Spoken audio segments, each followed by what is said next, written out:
ఓం నమ శివాయ. ఓం నమో నారాయణాయ.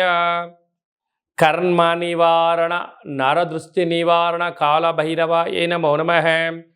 ఓం ఆంజనేయాయ విద్మహే వాయుపుత్రాయ ధీమహి తన్నో హనుమత్ ప్రచోదయాతు. హరి ఓం.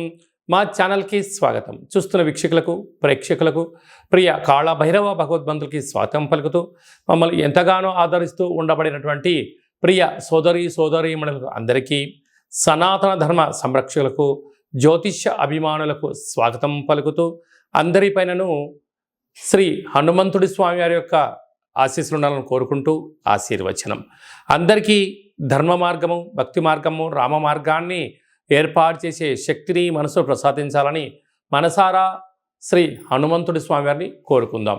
1వ తారీఖు 6వ నెల 2024 నుండి 15/6/2024 వరకు పుట్టినటువంటి వారందరూ కూడా ముందస్తుగా జన్మదిన శుభాకాంక్షలు. గతంలో వివాహం చేసుకున్న వారికి వివాహ వార్షికోత్సవ శుభాకాంక్షలు. 1/6/2024 నుండి 15/6/2024 వరకు గ్రహ గమనాలను ఒకసారి వీక్షింపచేద్దాం. మేషరాశిలో కుజుడు స్వక్షేత్రకారకుడు, వృషభ రాశిలో చతుర్గ్రహ కూటమి, రవి బుధ గురు శుక్ర సంచార స్థితి, శుక్ర భగవానుడు స్వక్షేత్ర సంచార స్థితి. రవి చేత గురు శుక్రులు ఇద్దరు గురుమౌఢ్యమి శుక్రమౌఢ్యమి జరుగుతున్న విషయం తెలిసినటువంటిదే. అలాగనే కన్యరాశిలో కేతు సంచార స్థితి, కుంభరాశిలో శని భగవానుడు స్వక్షేత్ర సంచార స్థితి, మీనరాశిలో రాహు సంచార స్థితితో ద్వాదశ రాశుల్లో గ్రహ గమనాలు ఈ విధంగా ఉన్నాయి. కన్యరాశి వారు గురువారం రోజు అమావాస్య గజకేసరి యోగ పర్వకాలం ఎందును ఎలాంటి విధి విధానాలు పాటించాలో, అలాగనే చతుర్గ్రహ కూటమి వృషభ రాశిలో సంచారం చేసినప్పుడు గ్రహ దోషాలు ఎలా తొలగించుకోవాలి, గ్రహ యోగ్యత ఎలా పొందాలో ఈ వీడియోలో సవివరంగా సంపూర్ణంగా తెలుసుకుందాం. కన్యరాశిలో ఏ నక్షత్రాలు వస్తాయనగా ఉత్తరా నక్షత్రంలోని 2, 3, 4 పాదాలు, హస్తా నక్షత్రంలో 4 పాదాలు, చిత్తా నక్షత్రంలోని 1, 2 పాదములు కలిపితే కన్యరాశి అవ్వడం జరుగుతుంది. చాలామందికి పుట్టినటువంటి కాల సమయంలో డేటా ఆఫ్ బర్త్లో లేనటువంటి కారణం వలన పేరు యొక్క మొదటి అక్షరాన్ని అనుసరిస్తూ ఆ రాశిని తెలుసుకునే ప్రయత్నం చేద్దాం. టో పా పి పు ష అణ ఠ పే పో అక్షరాల వారందరూ కూడా కన్యరాశి జాతకులే. కన్యరాశి యొక్క అధిపతి బుధ భగవానుడు.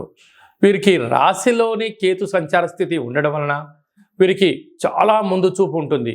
భవిష్యత్తులో ఏం జరగబోతుంది, ఎలాంటి విధి విధానాలు మనం పాటించాలి, ఎలాంటి తప్పులు చేయకూడదు, ఎలాంటి మంచి పనులు చేస్తే భవిష్యత్తులో మంచి కాలం ఉంటుంది, ఎలాంటి రోజు మనము మిస్టేక్స్ చేస్తే, తప్పులు చేస్తే ఫ్యూచర్లో దాని పర్యావసానం ఎలా ఉంటుందో ముందే ఊహించి చెప్పే శక్తి వీళ్ళకి అధికంగా ఉంటుంది. కానీ వీరి మాట ఎవ్వరూ వినరు. ఇంట్లో వాళ్ళే వీరికి అధికమైన శత్రువులు ఉంటారు. అంటే కన్యరాశి జాతకులకు శత్రువులు ఎక్కడో ఉండరు, ఇంట్లోనే ముసుగేసుకొని తిరుగుతుంటారు.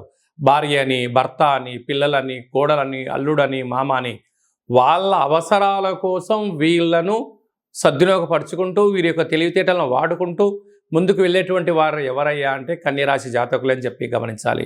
6వ స్థానంలో శని భగవానుడు స్వక్షేత్రకంగా ఉండడం వలన రుణ సమస్యలు, రోగ సమస్యలు, శత్రు సమస్యలు, వాహన ప్రమాదాలు, అంగవైకల్యము, కాళ్ళు చేతులు నరాల బలహీనత లాంటి వ్యాధులు వచ్చే అవకాశాలు చాలా అధికంగా ఉంటున్నాయి. కనుక వీలైనంత వరకు సూర్య నమస్కారం చేయడం, తులసాకు రోజు నమిలి నోట్లో వేసుకోవడం, కుక్కకు కానీ కాకులకు కానీ ఆహారం పెట్టగలిగినట్లయితే ఈ రుణ సమస్యలు, రోగ సమస్యలు, శత్రు సమస్యలు తొలగిపోతాయి.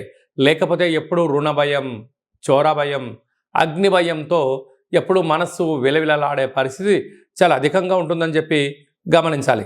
7వ స్థానంలో రాహు సంచార స్థితి ఉండడం వలన వీరికి అనేక మంది శత్రువులు పొంచి ఉంటారు. వీరు కష్టపడి పనిచేసిన ఎదుటి వ్యక్తులు వీళ్ళు పని చేయలేదని, వీరి యొక్క భావం ఎప్పుడు తప్పని, వీరి ఎదుగుదలను ఓరవలేని పరిస్థితి చాలా అధికంగా ఉంటుంది. ఇలాంటి కాల సమయంలో వీరు ఎంత బరువు అయితే ఉంటారో అంత బరువు కలిగిన ఉప్పును తులాభారంగా ఏర్పాటు చేసుకొని ఆ ఉప్పును నీటితో కరిగించి ఆ నీటితో మహాదేవుడికి రుద్రాభిషేకం చేసుకోవడం వలన ఆ యొక్క దోషం తొలగిపోతుందని చెప్పి గమనించాలి. అష్టమంలో కుజుడు కనుక మీ యొక్క జన్మ నక్షత్రం రోజున అష్టమి, పూర్ణిమ, అమావాస్య తిథుల యందున దూర వాయు జల ప్రయాణాలు పెట్టుకోవద్దు. జలగండాలు, వాయుగండాలు, యంత్రాలతో వీటికి మీకు అనేక రకాలుగా సమస్యలు పొంచి ఉన్నాయి. తస్మాత్ జాగ్రత్త. భాగ్యస్థానంలో చతుర్గ్రహ కూటమి, బుధాదిత్య రాజయోగం, ప్రభుత్వ ఉద్యోగ ప్రయత్నం చేసేవారికి చాలా మంచి కాలము. ప్రైవేట్ రంగాలలో ప్రమోషన్స్ రావడము, రవిచేత గురువు, రవిచేత శుక్రుడు హస్తగతం అవ్వడం వలన నూతనమైన ఏదైనా పనులు ప్రారంభించే కాల సమయంలో స్వల్పంగా మందగించినను మీరు ఆందోళన చెందనక్కర్లేదు. చాలా మంచి కాలము ముందు రోజులు ఉన్నాయని చెప్పి గమనించాలి. కనుక ఈ గురువారం రోజు అమావాస్య రావడం వలన గజకేసరి యోగం కలగాలి అన్నట్లయితే వీలైనంత వరకు కాళభైరవ స్వామికి స్మరణ, సౌభాగ్య ముడుపు, హోమ కార్యక్రమంలో పాల్గొనడం వలన మీకు గ్రహయోగ్యత కలుగుతుందని చెప్పి గమనించాలి. అదే కాకుండా వీళ్ళకు భాగ్యస్థానంలో చతుర్గ్రహ కూటమి ఉంది కనుక మీ భార్యాభర్తల మధ్య మూడో వ్యక్తుల సలహాలు కానీ, మూడో వ్యక్తులు ఎంట్రీ అవ్వడం కానీ, చిన్న చిన్న విషయాలకు ఆందోళన తగదు అని చెప్పి మీరు గుర్తుపెట్టుకోగలగాలి. ఏ కొద్దిపాటి మీరు మూడో వ్యక్తుల దగ్గర పచ్చడి సంసారాన్ని నిప్పులు పోసుకోవడము, విడిపోవడము, గొడవపడము, పోలీస్ స్టేషన్లు, కోర్టు అనేటువంటి పరిస్థితి ఉంటుంది. కానీ భార్యాభర్తల మధ్య వీలైనంత వరకు సర్దుకపోండి.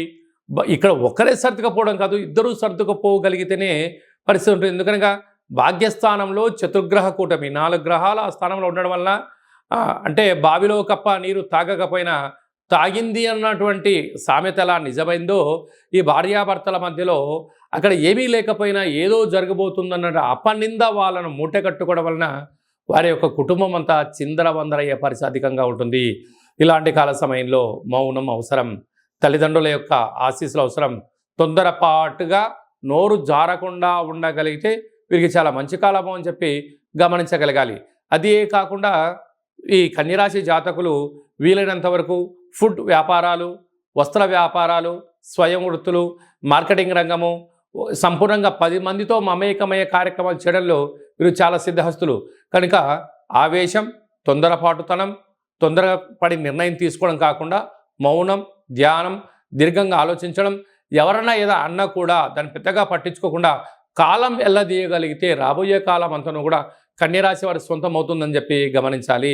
కనుక ఈ ఉత్తరానక్షత్ర జాతకులు ప్రభుత్వ ఉద్యోగం ప్రయత్నం చేస్తే విజయము, హస్తానక్షత్ర జాతకులు స్వయం వృత్తులు, సేవా రంగాలు, వాటర్ బిజినెస్లు, హోటల్ వ్యాపారాలు చేస్తే అదృష్టం కలిసి రావడము, ఈ యొక్క చిత్తానక్షత్ర జాతకులు స్వయం వృత్తులు, భూములు, రియల్ ఎస్టేట్ వ్యాపారాలు, అలాగే బార్డర్లో పనిచేయడము, గండుతో కానీ పెనుతో పనిచేసే వారందరికీ చాలా మంచి కాలం ఉందని చెప్పి గమనించాలి.